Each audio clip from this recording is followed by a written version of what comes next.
guys, it's your girl Tubbi of the Nerdy Bird site, and I'm kicking it with the one and only Monastery group. My boy Carlos Charm and Paco came down to sit down with us to give us some exclusive updates. But I'm telling you now, their music is really, really awesome. Their performances open up every time I see them. They're just a great group in itself. But I won't do too much bragging on their behalf. I'll let them kind of explain to you guys who they are, where they're from, and how they got started in this whole mixed up world of music. Word. I'm Carlos Sean. I'm Paco. And we the Monastery out of Birmingham, Alabama. Let's see. So, I guess basically we've been at it since about 2010 or so.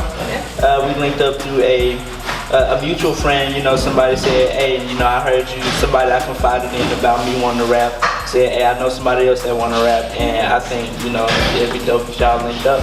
And you know, it ended up being Paco. So, you know, shoot.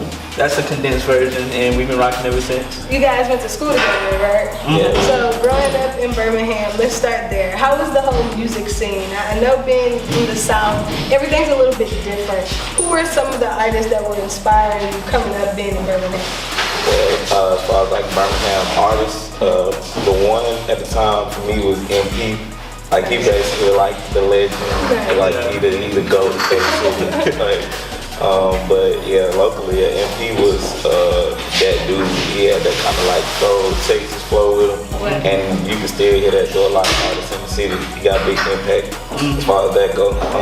But yeah, like the scene was very slow until recently, like the past 3-4 years. Okay, so let's go mainstream. Growing up, who was it when you're looking at the television? Who were those artists where your eyes got big and it was like, whoa, I want to be him. I want to be like that. I want to recreate that. Man, so I think my largest inspiration with rap was Lil Wayne. Nice. Yeah, like coming up, that's what I wanted to be, Lil Wayne. I was like, dang, bro, he the GOAT, and I still think he the GOAT. So it's just like, yeah, definitely. But I also like T.I. Okay. Yeah, growing up, I liked him. Let's see, High School, Earl Sweatshirt, Drake, Kendrick, J. Cole. You know, nowadays I do like all of them in addition to like Chance. Very nice. Jay Electronica. I can see that. You guys give off that vibe though. They're really, really cool, realistic. This is my life story. But I want you to like vibe with me vibe. It's not slow. It's enough where it's high paced, high energy. But you're still telling your story. And I think that's so dope that you guys can collectively do that. Now, I know that you guys kind of started back in 2010. And since you dropped a couple of projects together and solo. So we'll go one at a time. Let's kind of start with you, Carlos. How was that experience working together as a group opposed to doing the solo projects? Well, it's, in certain cases, it's like literally half the work because, you know, I come up with, you know, I only gotta write like one verse most of the time. But, you know, it's real good. We bounce off each other really well, and we fill each other in really well. Like, a lot of the times, I'll say Paco come up with a lot of the hooks, and you know, he do a lot of productions too. And it's like, you know, sometimes he'll have a melody, he'll have a dope melody, and I might just be able to think of the words to fill in quicker than he can. But other than that, nah, but like, yeah, so we work together real well. I'll let Paco elaborate on that. Yeah, nah, it's actually pretty dope because personally, I have a hard time like accepting my own right. So like when we come together, it's like kind of feels up to me. I probably would never drop nothing because I hate everything. He gives you the reassurance. Yeah, it's either like, even if I still don't like it, it's like, well, I gotta do it because we gotta put this out. Right. So you know, it kind of make me get stuff together on my end. But yeah, it's very dope, like dropping together because you know we can. It's like two different, you know, hoes. Yeah, and it's always like a give and take. I love your energy together. You guys really do feed off each other off the stage, on the stage. So I can imagine being in the booth. Like, this is where we are, this is our topic, and this is kind of where we're flowing. I can see that energy always in the building process, and I think that is so dope, you guys. Now, when you work individually, I know that you said in most cases he does a lot of the hooks, and he kind of comes up with more lyrical aspects a little bit quicker. What's the hardest part about working on those solo projects, knowing that good energy is there between the two of you? I'll say one of the hardest parts is not showing Paco anything I got. Like, just like, bro, listen to this, you know. So sometimes I want some stuff to even be a surprise to him. Gotcha. But other than that, solo projects, I mean, at least for me, they pretty much flow. I'm more I plan things out. Like I'll plan out the whole album before I record a lick. Gotcha. Before I record any of it, you know. So it's like I don't know. I'm a real tactician when it comes to down to the wire. Before I start doing anything, I kind of know who I'm working with, what I'm working on. Gotcha. Now I take it that you're the free spirit. You're the as it comes to me. Like recording, the hardest thing about recording, making something solo is finishing it, whether it be the verse or the project itself. Sometimes, like a song turn into another song. Right. I had a song turn into a whole mixtape, and it's just all like. Mixed together. Yeah, it flows. It's just a little bit different. It's not that it's harder. It's just different, right? definitely. Yeah. Okay. Now I know that you guys have done a whole lot of traveling this past summer. You know, we're coming into the colder months, coming into the winter season, the holiday season. What are you guys planning coming into the close of 2017? I know that you hit a whole lot of places in Alabama. You've been through Louisiana, if I'm not mistaken. You hit a couple of places in Texas. Talk to us about what you guys have been doing and where we're going in 2017. Well, you know, with us being back, we recently, like at the end of the summer, we moved back to Birmingham. Okay. You know what I'm saying? So it's like, we really just been helping.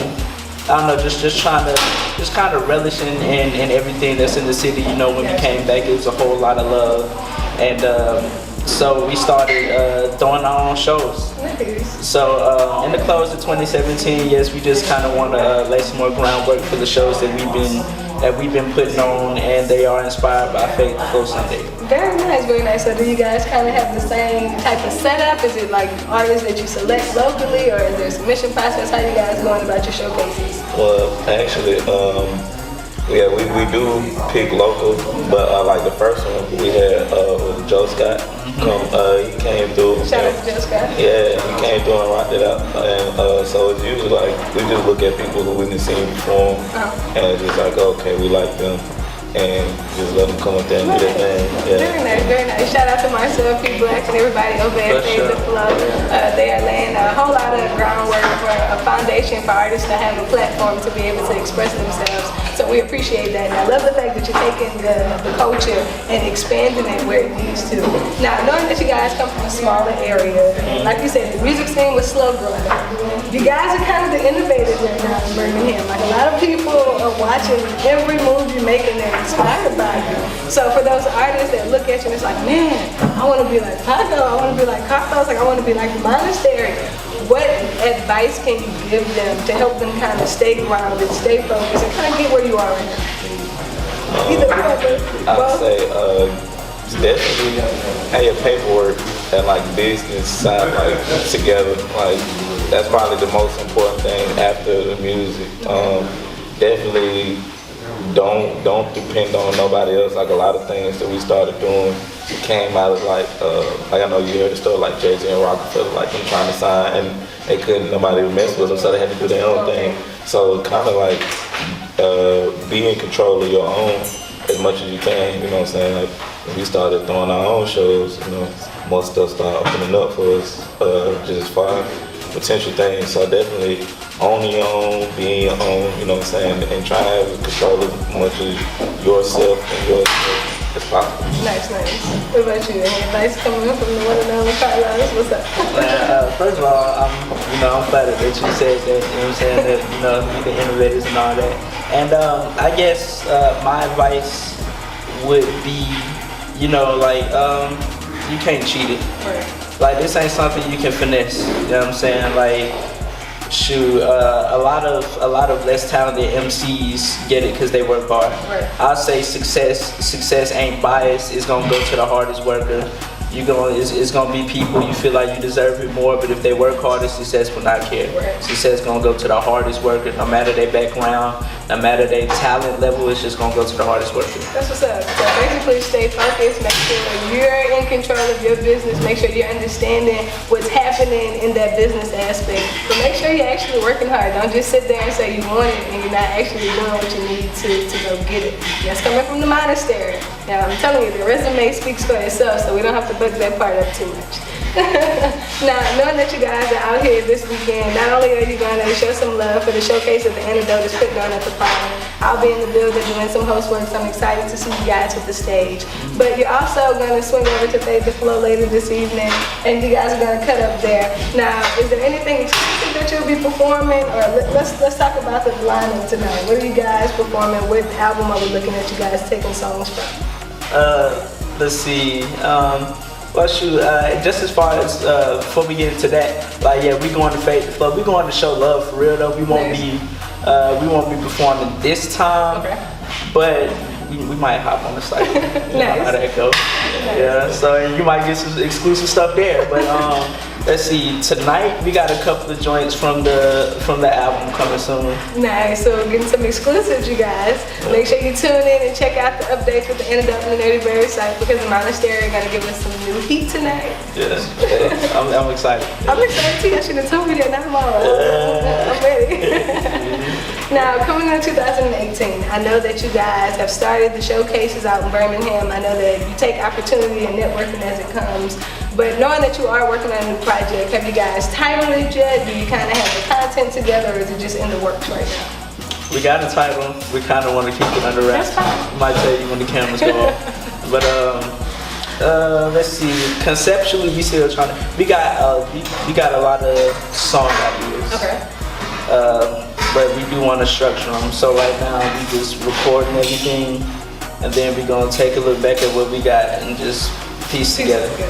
Nice, very nice. So 2018, we are looking at a new project. I am expecting to get a title really soon, but I can't force it. Y'all just gonna have to wait. Make sure y'all tune in and stay updated with them so y'all can get the exclusives yourself. But 2018, are we looking at doing any more touring once the new project drops? Is there some new background or some new lanes you guys are looking to tap into? And I know that you have some gear that you dropped in 2017, so I don't want to skip over that. I actually want to let everybody know where they can get their Monastery gear. But 2018. Well, we were talking about our goals the other day, trying to hit festivals. Nice. Kind of like the same thing Marcel's doing with the 15 states of bus type thing. So we just want to go as many places as possible. Kind of branch out to things outside of rap as far as like the string ways of income, you know what I'm saying? So we kind of want to use this next project to just open the door for us to go down different avenues too. So I don't know, we just open to grow, you know what I'm saying? We're gonna go ahead, drop this album, hit the road, you know, and just find different ways to really expand, really grow. Very nice, very nice, very nice. Coming into 2018, I'm looking forward because you guys do create music that's extremely refreshing. It opens up your mind, it causes you to think. You have to play it back to really catch the metaphors, the puns, the double entendre. I think it's a very wonderful thing when we can express ourselves and be realist in what we're doing without being lost in the shadiness or the fakeness of the music industry. So I do appreciate you guys always being so honest and so truthful in your music. Now, your Monastery gear. Let's talk about how you guys came to be the Monastery, and then we'll talk about where everybody can find you gear. The Monastery, we know that to be like a place of peace, a place where you go to pray, a place of self-meditation and growth. How did you guys determine or decide that would be the name for the group? Really, it's like we looked at everything, like you just said, a place, you know, meditation, growth, enlightenment.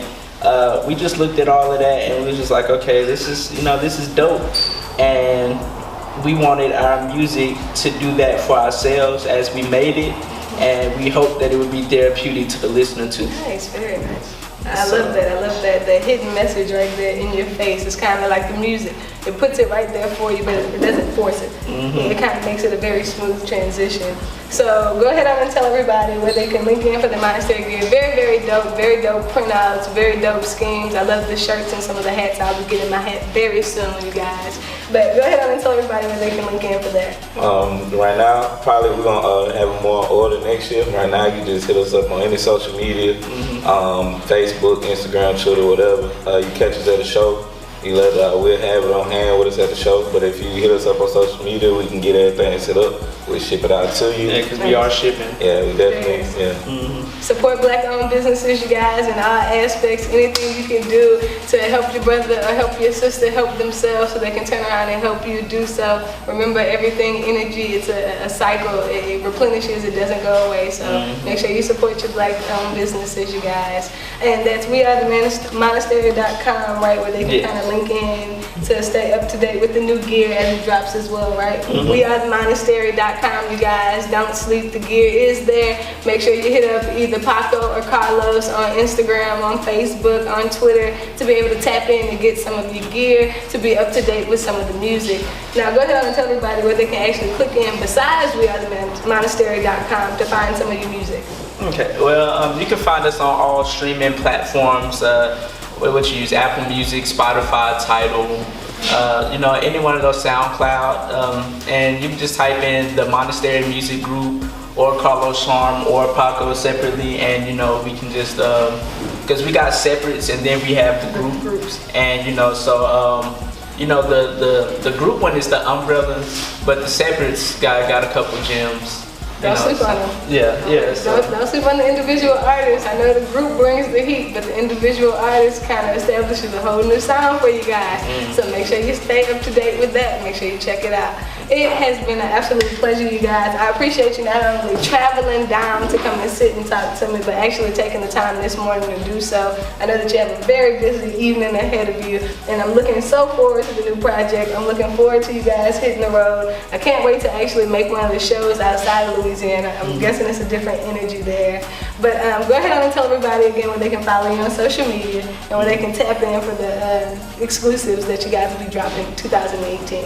Alright, so once again on social media, we'll start with Instagram. Follow us at We Are The Monastery. And let's see, on Twitter, you can follow us at Monastery205. And Facebook, you can like the page, The Monastery Music Group. And as far as individually, let's see, Instagram, I'm Carlos_Charm. On Twitter, just Carlos Charm, no underscore, no nothing like that. And yeah, go ahead, Pop.